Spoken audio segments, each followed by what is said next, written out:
अगर निफ्टी की आप बात करें तो निफ्टी ऊपर नीचे फिर ऊपर, बॉटम लाइन ये है कि नीचे लेवल पर निफ्टी में आज बाइंग आई है। सुनील सुब्रमण्यम और अजय श्रीवास्तव हमारे साथ हैं, इस चर्चा को आगे बढ़ाते हैं। अजय, इस बजट को हम बोल सकते हैं कि यह एक नो हार्म बजट है। एक इवेंट रिस्क निकल चुका है। साल के बिगनिंग में फेड का इवेंट रिस्क था और बजट का इवेंट रिस्क था, तो दो बड़े इवेंट रिस्क अब हमारे पीछे हो चुके हैं। तो क्या आपको लगता है बिकॉज इवेंट रिस्क का बिहाइंड अस नाउ शेयर बाजार अब थमसा जाएगा? देखिए, सबसे बड़ी बात है निकुंज की जो भी हमारे क्यूज हैं वो ओवरसीज से आ रहे हैं। इस समय कल का इतना मार्केट में स्ट्रेंथ हुआ, फेडरल रिजर्व ने अपना स्टैंड भी हल्का सा बदला और आपने नेस्डैक को देखा कहां ले गया नेस्डैक को।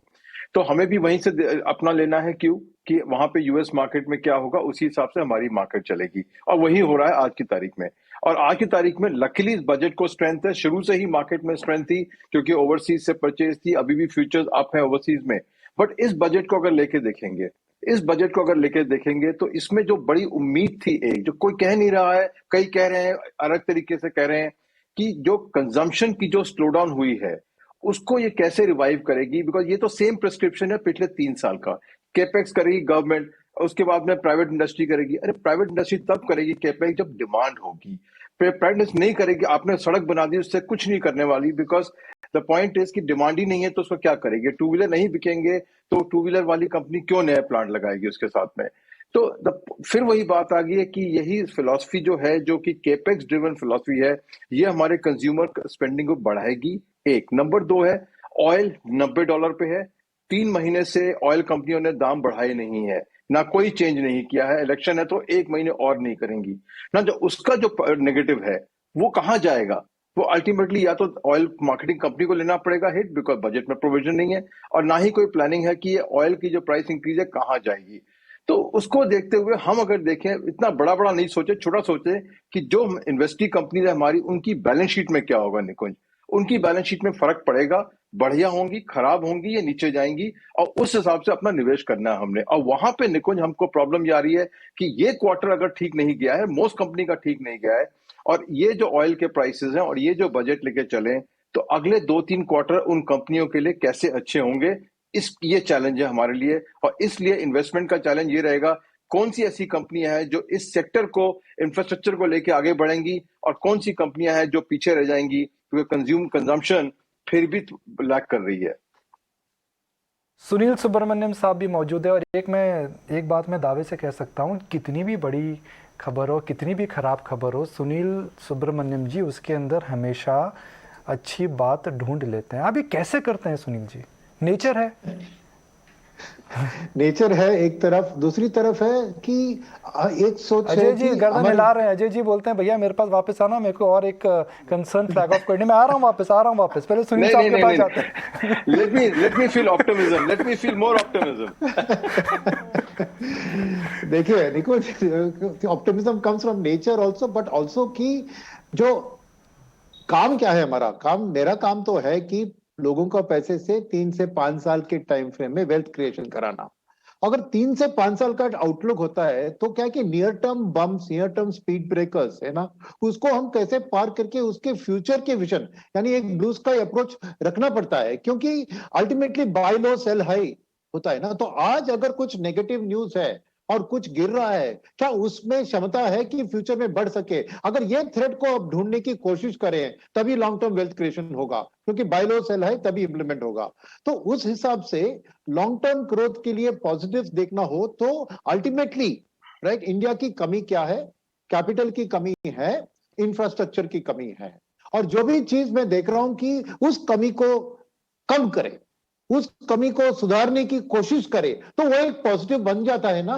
तो इस बजट में भी वही मैं देख रहा था कि इंडिया का बिगेस्ट प्रॉब्लम क्या है, ईज ऑफ डूइंग बिजनेस में। भले ही हमने 70 रैंक्स की इंप्रूवमेंट किया हो, still we are among the worst nations on ease of doing business.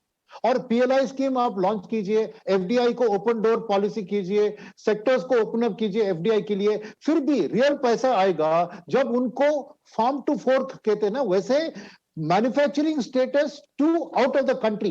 Because India का डेवलपमेंट में we have to become what China was, which is supplier to the world. हमारी land availability और हमारी people availability को इस्तेमाल करके we have to manufacture for the world. मगर अगर आपका प्रोडक्ट इंटीरियर में जहां पे रॉ मटेरियल है वहां पे मैन्युफैक्चर होता है और पोर्ट को जाने में 10 दिन चले जाते हैं ना, तो क्या फायदा। तो ये फोकस जो है इंफ्रास्ट्रक्चर के अंदर, transportation sector, that is quickly get your product to the port, to the airport, to export out of India, वही बिगेस्ट मैं कहूंगा enabling factor होगा इंडिया को एक भविष्य में मल्टीप्लायर इफेक्ट, फॉरेनर्स को आके इंडिया को एक अच्छा फेवरेबल मैन्युफैक्चरिंग डेस्टिनेशन अगर सोचना है तो ये इंफ्रास्ट्रक्चर बॉटलनेक। अरे जर्मनी में ट्रक्स 250 माइल्स पर आवर पे चलती है ट्रक्स, यहाँ पे स्पीड हम क्या करते हैं 80 किलोमीटर का लिमिट लगाते हैं। सो एक हमें ऐसा चाहिए कि फ्रेट ट्रक्स के लिए सेपरेट कॉरिडोर बना के वो एटलीस्ट हाई स्पीड में जाके अपना प्रोडक्ट्स को, तो इंफ्रास्ट्रक्चर फॉर फोकस मेरे लिए पॉजिटिव है, इसलिए कि on that journey infrastructure creation में, जॉब क्रिएशन में हो जाएंगे और फ्यूचर में एफडीआई आके मैन्युफैक्चरिंग को। तो वही मैं कह रहा हूं कि मेरे को पॉजिटिविटी इस चीज में आती है कि खर्चा कहां हो रहा है।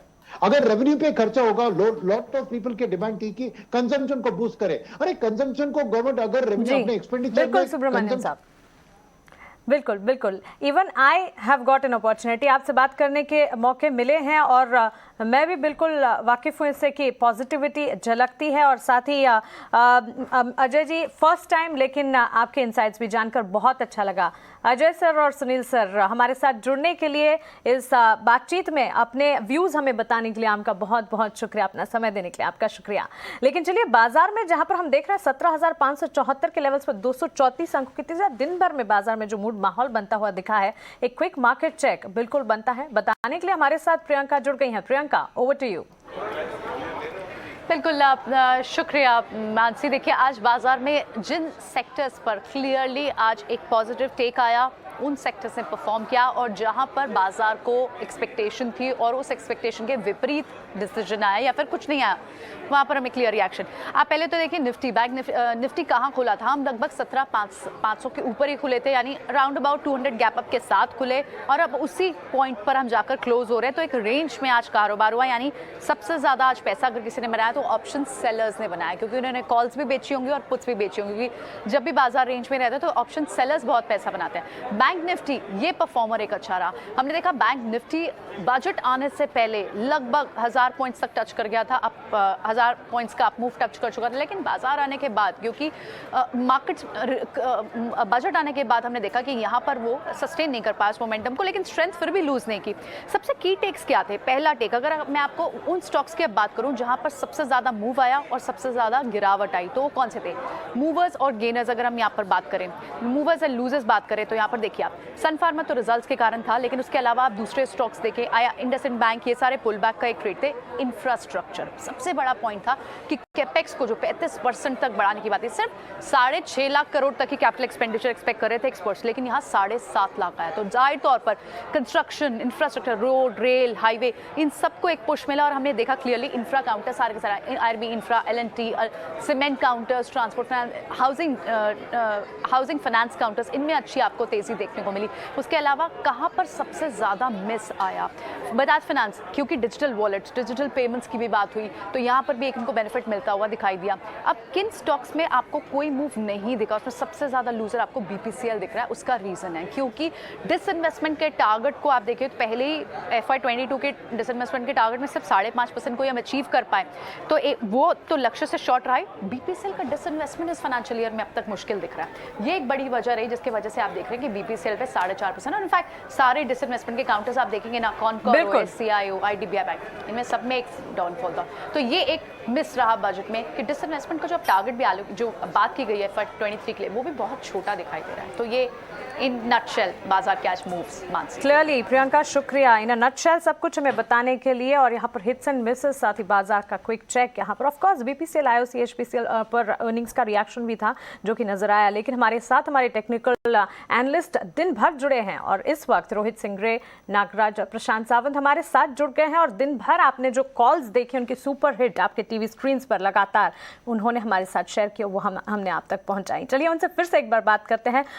रोहित भाई, आपसे सबसे पहले मैं जानना चाहूंगी, करंट सिनेरियो को देखते हुए क्विक मार्केट चेक भी हमने देखा और कहां पर हिट्स एंड मिसेस लगते हुए दिखे, क्या लगता है जहां पर सिर्फ 10 मिनट अब बाकी है, बचे हैं बाजार बंद होने में, क्या कुछ किया जाए?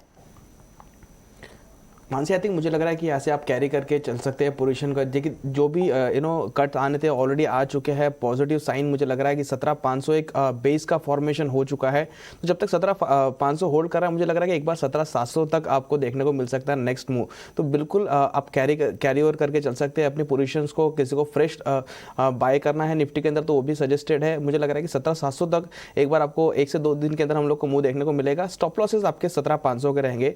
स्टॉक स्पेसिफिक अगर मैं बात करूं मान से, तो मुझे लग रहा है कि अदानी पोर्ट पे आपको यहाँ पर ध्यान रखकर चलना चाहिए। काफ़ी अच्छे बेस से हम लोग को ब्रेकआउट देखने को पुल बैक देखने को मिला था और काफ़ी अच्छे लेवल्स के ऊपर सस्टेन कर रहा है। तो मुझे लग रहा है कि 725 के ऊपर जब तक होल्ड कर रहा है, यहाँ से एक बार 770 780 तक का मुंह आपको बिल्कुल देखने को मिल सकता है। तो अदानी पोर्ट के अंदर भी BTST करने की सलाह है। तो क्लियरली अदानी पोर्ट्स पर BTST करने की सलाह 740 के लेवल्स पर यहाँ पर ट्रेड्स होते हुए दिख रहे हैं अच्छी तेजी के बीच यहाँ पर। तो क्लियरली रोहित की तरफ से अदानी पोर्ट्स काउंटर जिस पर आपको फोकस यहाँ पर करना चाहिए। Nagraj, good afternoon. हम देख रहे हैं हमारा राजा बैटरीज जिस तरह से इसमें एक मूव आते हुए दिखे हैं, do you think it's a strong contender? क्योंकि लॉन्ग टर्म इन्वेस्टमेंट के लिए तो ऑफकोर्स यहाँ पर नजर रहती है, लेकिन टेक्निकली चार्ट्स कैसे नजर आ रहे हैं? Good afternoon Mansi. Amar Raja batteries हम देख सकते हैं कई महीनों से कंटिन्यूसली डाउन ट्रेंड में है और चार्टिकली भी एक लोअर टॉप्स लोअर बॉटम हम कहते हैं टेक्निकली वीक पैटर्न वो हिसाब से गिरता रहा है। और लास्ट 2 दिन से जो अपसाइड बाउंस के बाद जो एक सस्टेन होने का एक उसमें ऊपर एक सेलिंग प्रेशर भी दिख रहा है छोटा सा। सो मुझे नहीं लगता ये लॉन्ग टर्म इन्वेस्टमेंट के लिए अभी एक अच्छा स्टॉक है ये, और भी थोड़ा नीचे गिर सकते हैं। मुझे मेरा सलाह है अभी लॉन्ग टर्म इन्वेस्टमेंट ना करें, नीचे लेवल में आपको मिलेगा। तो क्लियरली लॉन्ग टर्म इन्वेस्टमेंट से दूर रहने की यहाँ पर सलाह आती हुई दिख रही है। एक बार के लिए एक सिर्फ रिव्यू मोड में स्टॉक को डाला जा सकता है। प्रशांत सावंत हमारे साथ जुड़े हैं। गुड आफ्टरनून प्रशांत। जिस तरह से हमने रियल एस्टेट स्पेस को देखा है, 2 स्टॉक्स हैं जिस पर बजट से पहले भी चर्चा हो रही थी और अब बजट के बाद मैं आपसे बात करना चाहूंगी DLF और गोदरेज प्रॉपर्टीज। DLF में अब भी यहाँ पर हम अप मूव्स देख रहे हैं, यहाँ पर भी कामकाज है। गोदरेज प्रॉपर्टीज के चार्ट्स भी एक बार देख लेते हैं। यहाँ पर भी हम देख रहे हैं करीब 0.5% की तेजी के साथ ट्रेंड देखने को मिल रहा है। ये दोनों काउंटर्स तो सही, लेकिन इसके साथ ही रियल एस्टेट स्पेस में कहीं कोई स्टॉक जिसको आप पिक करना चाहेंगे? जी मानसी, सबसे पहले एक ओवरऑल व्यू दूंगा बजट के ऊपर। तो मेरे हिसाब से एक नॉन इवेंट प्राइस ने इसे कर दिया, क्योंकि जहां हम सुबह थे वहीं पे हम आ चुके हैं। तो जैसे कि प्रियंका ने कुछ देर पहले कहा, एक ऑप्शन सेलर्स इवेंट हुआ है और यहाँ से जैसे कि अभी रोहित ने जस्ट कहा, हम पोजीशन कैरी कर सकते हैं। और क्या कैरी करना होगा, तो मैं इन दोनों में बैंक निफ्टी को सबसे पहले चुनूंगा। इसकी वजह है कि मुझे बैंक निफ्टी में कम से कम यहाँ से 39,250 यानी 39,250 तक के टारगेट्स लग रहे हैं। तो मैं इसमें थोड़ा ज़्यादा गैप देख रहा हूँ, जबकि निफ्टी में मुझे लग रहा है कि 17,750 एक बहुत अहम रेजिस्टेंस होगा।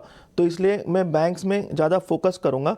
इसी के साथ मैं जब रियल एस्टेट में देखता हूँ और अगर मैं DLF की बात करूँ, तो मुझे लग रहा है इसका बेस एक बहुत अच्छा बन चुका था और ये एक रैली कर रहा है। बट इसी रैली में मुझे दिख रहा है कि एक बहुत गैप है चार्ट पे, तो इस लेवल में मैं DLF को नहीं चुनूंगा। इसकी वजह मैं देख रहा हूँ कि आज के बजट में फिनांस मिनिस्टर जी ने कहा था कि उन्होंने मिथनॉल इंपोर्ट और कई केमिकल्स पे ड्यूटी वे ऑफ की है। तो मुझे केमिकल सेक्टर में एक जो कंपनी है गैलेक्सी सर्फैक्टेंट्स, मुझे वो बहुत अच्छी लग रही है और मुझे लग रहा है इसमें निवेश किया जा सकता है विद स्टॉप लॉस ऑफ 3085। तो एक पिक मेरा ये रहेगा। और जो मेरा नेक्स्ट पिक होगा वो होगा, क्रिप्टो के बारे में बात हुई है और अभी तक क्लैरिटी नहीं है। जैसे कि कामत जी ने कहा कि क्रिप्टो 30% टैक्स होगा, बट क्या वो लीगलाइज हुआ है या ये स्पेसिफिक टू इंडियन क्रिप्टो होगा। बट उसी के साथ जहाँ तक मुझे दिख रहा है कि इस न्यूज़ से एक स्टॉक जो टोटली टर्न अराउंड हुआ वो है 63 मून्स, यानी जो पहले फिनेंशियल टेक्नोलॉजीज था। तो इसमें मैं निवेश करना चाहूँगा और मैं इसमें एक स्ट्रिक्ट स्टॉप लॉस मेंटेन करूँगा 225 फॉर अ टारगेट ऑफ 465। तो ये 2 मेरे बजट रिलेटेड पिक्स होंगे और इसी के साथ डेफिनेटली बैंक निफ्टी में कैरी करना चाहूँगा। ठीक है, बिल्कुल। तो आज प्रशांत का दिन अच्छा रहा या नहीं, ये तो मैं बाद में भी उनसे समझना चाहूँगी, लेकिन पहले इस बार पावर मिनिस्टर के साथ इस वक्त प्रकाश बने हुए हैं, उनसे समझ लेते हैं क्या खास कॉन्वर्सेशन बजट के बाद, क्या रिएक्शन दिया उन्होंने, सुन लेते हैं। यहाँ इन्वेस्टमेंट कर रहे हैं तो रोजगार होगा, लाखों मतलब कि 19,500 करोड़ हम PLI देंगे, हमको तो लगता है कि कुछ लाख करोड़ का इन्वेस्टमेंट आ जाएगा, तो रोज़गार ग्रोथ होगा। एक ये है इस बजट का पहल। लेकिन इस बजट का एक फोकस, 3-4 फोकस है, उसमें एक फोकस एनर्जी ट्रांजिशन है, हाँ, जो कि क्लाइमेट चेंज को टैकल करना है। जो सर इलेक्ट्रिक व्हीकल को प्रमोट करने के लिए, ईवी इंफ्रा को प्रमोट करने की जिस बैटरी स्वैप की घोषणा की गई है, उसमें सेपरेट पॉलिसी की बात की गई है। उस पॉलिसी में पावर मिनिस्ट्री का क्या रोल होगा और कैसे काम करेगा? ये बैटरी का चार्जिंग तो पावर मिनिस्ट्री के ही पॉलिसी के अनुसार होगा। हम लोगों ने इलेक्ट्रिक व्हीकल के चार्जिंग के लिए पहले पॉलिसी ले आया है, उसको हम लोगों ने सुगम कर दिया है। अब अपने घर पर आप इलेक्ट्रिक व्हीकल को चार्ज कर सकते हैं, रात को आप कनेक्ट कर दीजिए, डोमेस्टिक रेट से आप चार्जिंग कर लीजिए। कोई अगर अलग चार्जिंग स्टेशन बनाना चाहता है तो उसकी व्यवस्था हमने की है, उनको भी बिजली सस्ता मिलेगा। वो हम लोगों ने कैप कर दिया है कि साहब बिजली का रेट जो आप चार्जिंग स्टेशन को देंगे वो होगा जो आपको खरीदने में जो रेट पड़ा वो प्लस मैक्सिमम 15%, तो बिजली का रेट कम हो जाएगा, कम है चार्जिंग स्टेशन में, ताकि चार्जिंग स्टेशन बढ़े। लेकिन चार्जिंग में समय लगता है, 15 मिनट कम से कम आधा घंटा, 15 मिनट से आधा घंटा तो लगता ही है। अब बहुत सारे लोग हैं। तो क्लियरली बजट में ये बात कही गई थी कि बजट इंक्लूसिव ऑफ डेवलपमेंट है, एनर्जी ट्रांजिशन पर जोर देना है, क्लीन एनर्जी पर जोर देना है, और इसी पर एक रिएक्शन लेते हुए हम पावर मिनिस्टर से प्रकाश को सुन रहे थे यहाँ पे। एक बार फिर से अपने टेकीज के पास चलते हैं। आज का दिन उनके लिए किस तरह रहा, क्योंकि हम क्लियरली देख रहे हैं कि एक रेंज में बाजार जरूर फंसा रहा। प्रशांत, ट्रेडर्स को तो सिर्फ पैसा बनाना आना चाहिए, चाहे वो शॉर्ट सेल करके हो, चाहे वो लॉन्ग करके हो, या फिर कॉल्स को बेच करके आओ। तो overall how was the day for you? Priyanka, overall day was good, but एक सेक्टर ने मुझे थोड़ा डिसअपॉइंट किया है from a budget perspective.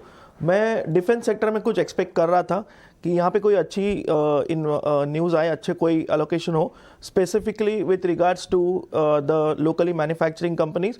But जब मैं एक ओवरऑल पिक्चर देखता हूँ तो मुझे दिखाई देता है कि जो पिछले साल अलोकेशन हुआ था उसी में सिर्फ नेवी ने 90% यूज़ किया है, जबकि आर्मी ने सिर्फ 40% यूज़ किया है। इसकी वजह भी बहुत साफ थी, क्योंकि कोविड की वजह से जो लोकल मैन्युफैक्चरिंग था, जो अभी एक मैंडेट हुआ है कि हम आत्मनिर्भर की तरफ बढ़ रहे हैं, तो वो थोड़ा स्लगिश और स्लो था, और हम ज़्यादा इंपोर्ट या जिसे कहते हैं बाहर से प्रोक्योर कम कर रहे हैं, इसी वजह से ये था। इस सेक्टर में थोड़ा मैं कुछ एक्सपेक्ट कर रहा था।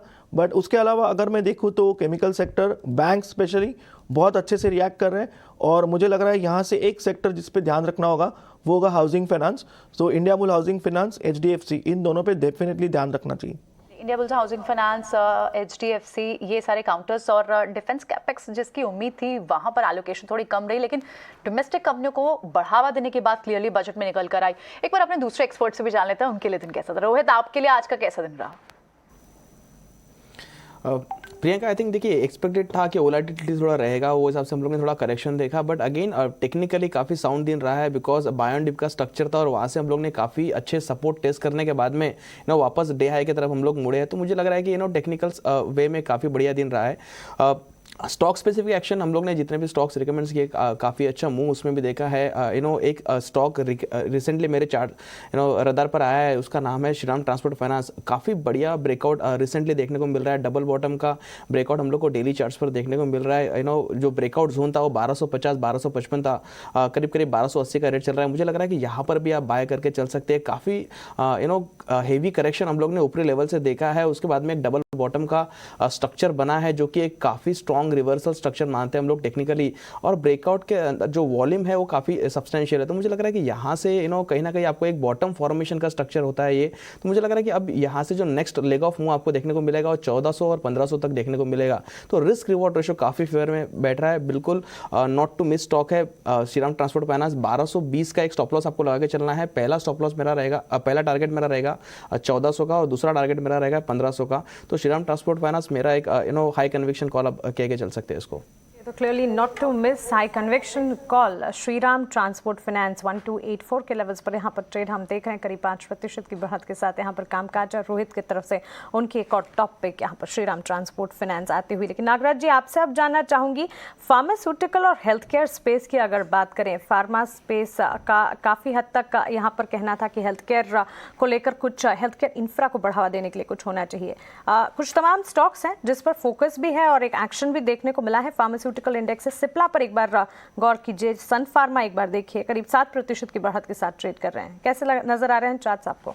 जी हाँ, फार्मा में दोनों स्टॉक्स में अच्छा खासा अपसाइड मोमेंटम दिखने को मिला। आज के स्टार परफॉर्मेंस था फार्मा में सन फार्मा में जो भी कंटिन्यूसली जो अपसाइड दिखने को मिला है अपने को, और कई दिन से छोटे छोटे जो करेक्शन आया है रिसेंटली उसको एब्जॉर्ब किया है। आज का जो strong long bull candle technically हम कह सकते हैं कि अच्छा खासा संकेत दिखा रहा है कि आगे वाले दिनों में और भी बढ़त दिखने को मिलेगी। मेरे ख्याल से दोनों सन फार्मा एंड सिप्ला टेक्निकली अच्छा लग रहा है और बाई के लिए मेरा सलाह है, और लॉन्ग इन्वेस्टमेंट या ट्रेडिंग के लिए लॉन्ग कर सकते हैं। रोहित जी, नागराज जी, प्रशांत जी, बहुत शुक्रिया अपना समय देने के लिए, हमारे साथ जुड़ने के लिए, अपनी टेक्निकल कॉल्स, हिट कॉल्स हमें बताने के लिए। और यहाँ पर बाजार बंद होते हुए एक दमदार सेशन जो है क्लोज होने जा रहा है, लेकिन यहाँ पर एक बड़ा इवेंट बजट, और बजट के बाद बाजार में मूड माहौल बिल्कुल नहीं खोया।